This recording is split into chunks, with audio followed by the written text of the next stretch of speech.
Hello.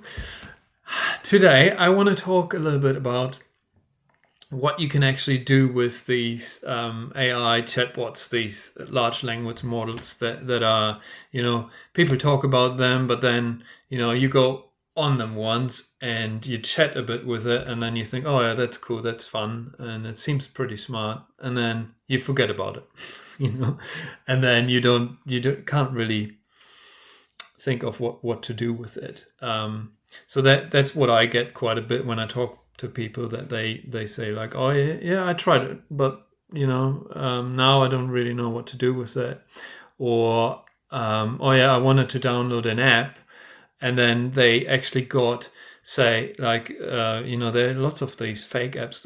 If you look for ChatGPT in the App Store, there are so many apps, but you need to look for the one that comes from, actually is made by OpenAI. So, try in the browser if you want to be sure that it's the right one, and just go to OpenAI and then go on ChatGPT. So I want to talk about what I do with these chatbots, and then which chatbot you should maybe use, and then what in general you can do with it, because you might think of things that I usually don't do, and you might think that some things are helpful that that are not very helpful for me, and then also I'm going to give you a bit the limits. Where does it stop? Where does it, where is it maybe where you need to be careful with those things, and how much they can actually do. So let's get started. I show you my screen. So this is the recording program. I have no idea how to not show you the recording program. So this is the ChatGPT environment that I use. So this is the paid version, ChatGPT 4, and that's got quite a bit of stuff that you don't really need if you're starting out. You should maybe just start out with the GPT 3.5 version that is for free. Just go to OpenAI. So it needs to be this, openai.com, and then chat.openai.com, and then it'll ask you straight away to sign up, with your whatever Google account, or maybe Facebook as well. I do it with my Google account, and then you can use ChatGPT 3.5, and you can basically just start writing something to it. You probably had a quick chat like, oh hi, how are you, or whatever, but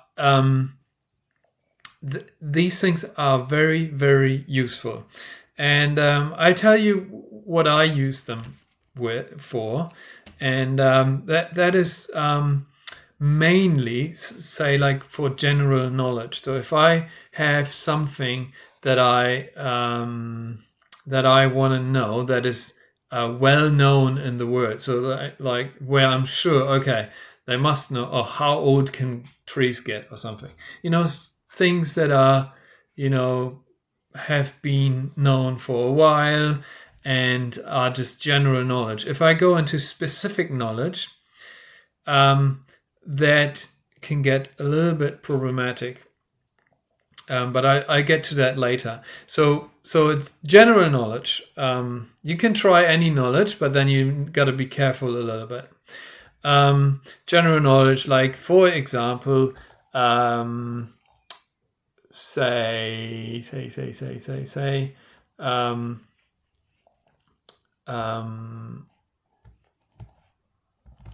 when was the printing press invented? So that's something general that it'll know pretty well. So Johannes Gutenberg, around 1440 in Germany. Yeah, and that's a very short, precise answer. And if I wanted to know a bit more about that, tell me more about that press, then it can go a bit more in detail, and especially the GPT-4 that actually does, it does it a bit more. Oh, this is a pretty longish answer already. Oh yeah.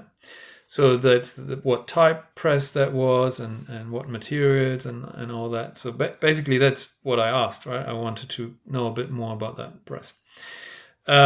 So ChatGPT 3.5 is, it cannot get, it cannot find anything on the internet.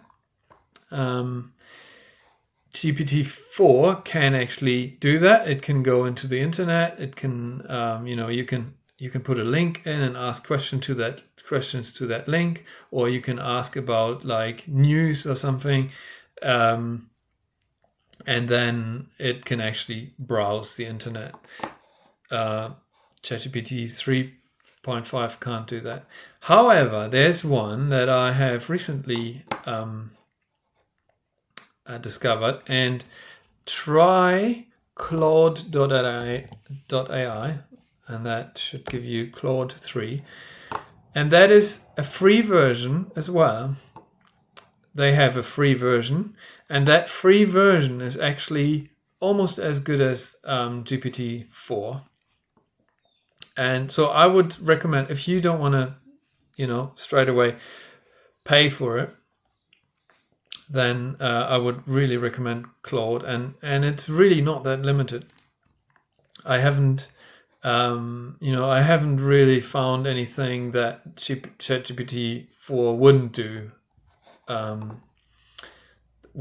for my use cases. So this is Claude. You also need to sign up again, but then you can just use Claude, and you can start typing any language. Sometimes I use German as well.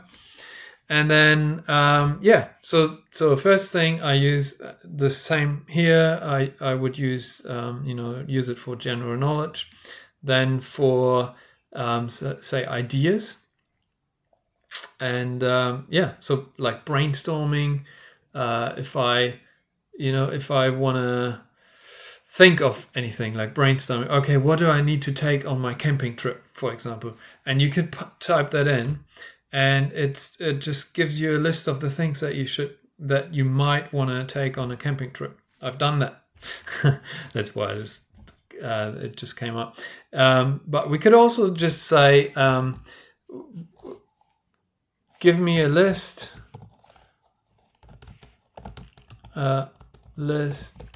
of what you can help me with, and then it will hopefully give me a nice little list what it can do. All right, so basically, so what I said already, general knowledge. So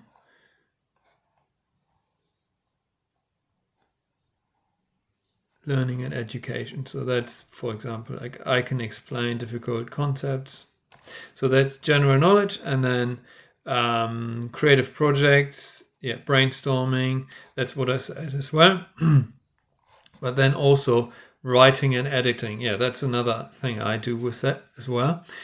So I can say, if I want to write anything, like an email or a blog post or an whatever, and it's a social media post, or if I want to write a book, then I can just type it all in, or put it into my phone, or speak it into my phone, have it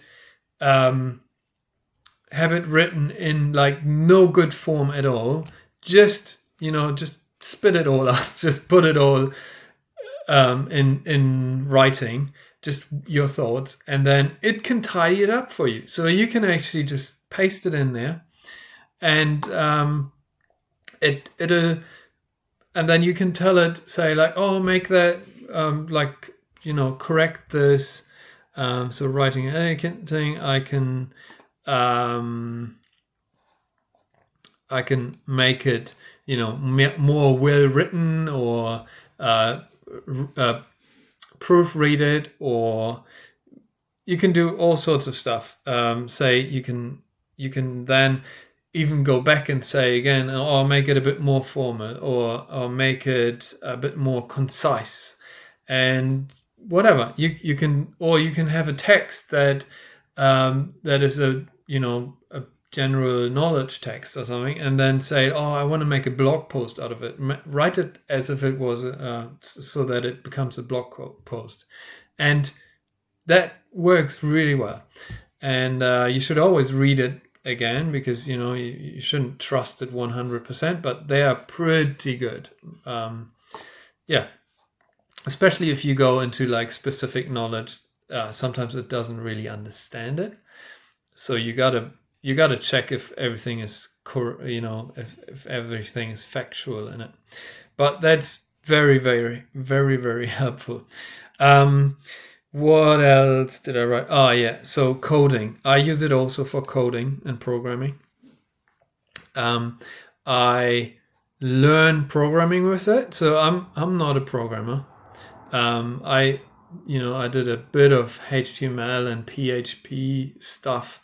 Can't really do anything else, except now I can just say, oh, I want to do this. I want to make an app. Can you tell me how I could start that? And then it tells you, oh yeah, you could use whatever programming language, and then you can say, oh, can you teach me that programming language? How do I start? How do I get started?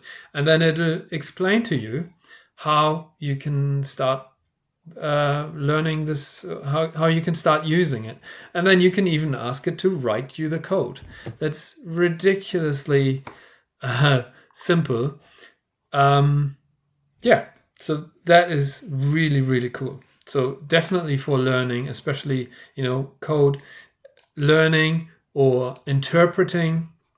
Does it say that here? Oh yeah, explain concepts, debug code. So it actually gets what the code is if you just copy and paste something in, and it can explain what it does. If you let it write code, it'll always explain what it did. So you're actually learning coding while it does it. But you don't really need it either. Don't need to if you want to write a little program. I'll upload a couple more videos where I actually show you how I'm programming with it, and it's amazing. It's so cool. So what else can it do? Analysis and research. You can just put some file in there.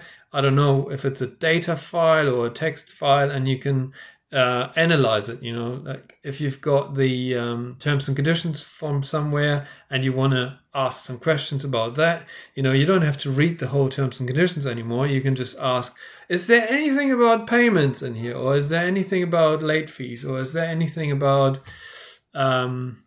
conditions that look fishy or something, and it'll actually go through and check that for you. Math and science, I don't know how much if it's general knowledge, definitely it's good. However, math, I'm highly capable at mathematics. I always thought that so far they can't do maths very good, but they can definitely do simple math problems. So creativity, I said it already. Task planning and strategy. That's so. Just planning, ideas, lists. Lists are always great. Like this, right? Lists are always great. And then learning and education. So they are the main things that you can do with this. So the limits. That's the next part, right? So the limits are, for example, if you use ChatGPT 3.5, so if you go to 3.5 and we ask when were you trained, then we get an answer And so that's important because, so we're here. So the internet text. So it learned from internet text up until January 2022. So that is very important because then you know that it can't just simply answer a question about something that happened after January 2022, right? So it just doesn't know because it wasn't trained until that point. And GPT 3.5 cannot access the internet, so that is the limit. There's no knowledge after that. So you just need to keep that in mind when you're asking questions, that it actually, doesn't get what happened after. If there's any, changes politically, it wouldn't know anything about the Iran and Israel war and all that stuff. It doesn't know that because it happened after. And then ChatGPT 4 is the same. However, I think it's trained later. So it's a newer version. So when were you last trained?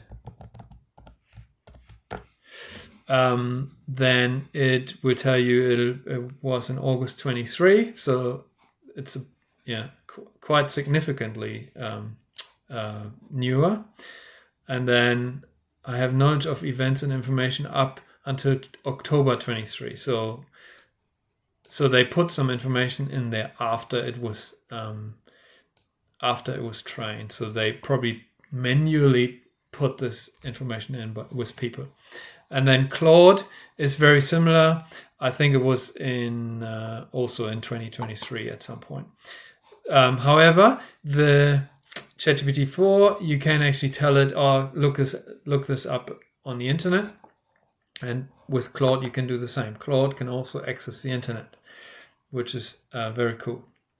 So if there's more recent events, you can always tell it, or double check on the internet, or search for something on the internet for me to get more recent stuff. However, always when you get a generic answer, keep in mind it's been trained somewhere in 2023, so it's a bit older.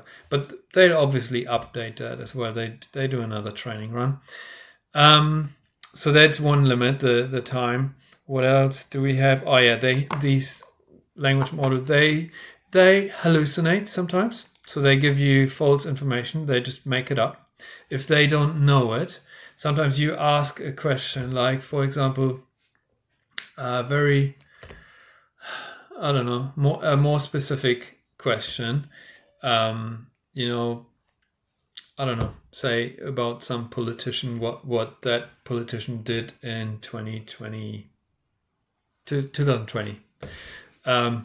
Then if it doesn't know that, it will sometimes make it up, and it just makes it up. It just it just hallucinates, and you can avoid that a little bit by just saying, if you don't know this, do not give me just say I don't know this. So if you want to make sure, then you can do that. If you have ChatGPT 4, you can actually make your own GPTs, which are like pre-programmed chats. So you basically put this prompt in there already before, so you can make your own GPT that will never lie to you, like never hallucinate, because you typed it in before. I don't want you to hallucinate. I don't want you to make anything up if you don't know it. Just say I don't know, or whatever. You can do very powerful things with those GPTs, but that's the paid version. It's $20 a month. But with the others, you should always include that. If you want to have really precise information, just say, if you don't know, don't lie, basically. So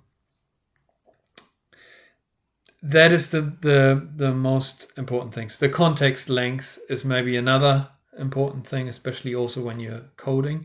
Context, is basically how long is the stuff that it knows.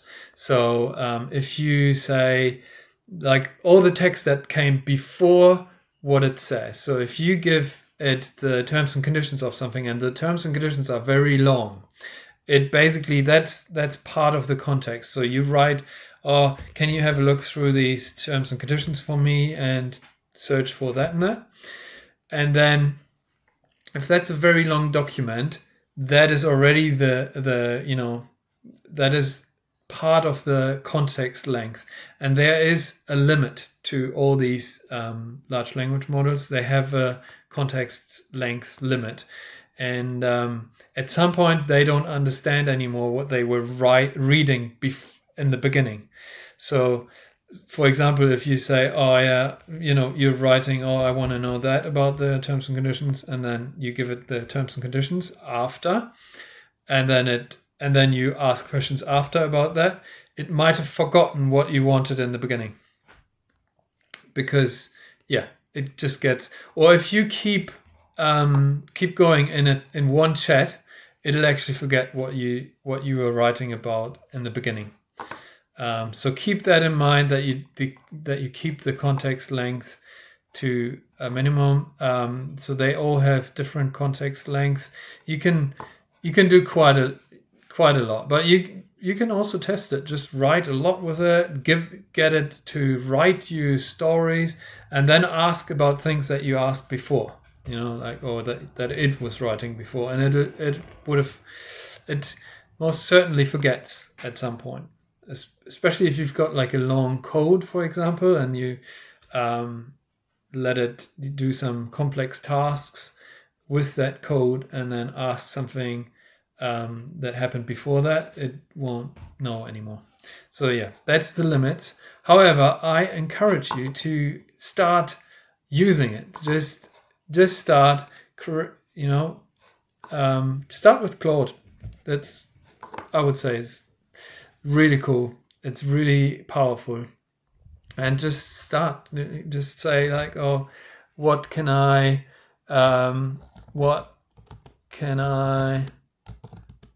cook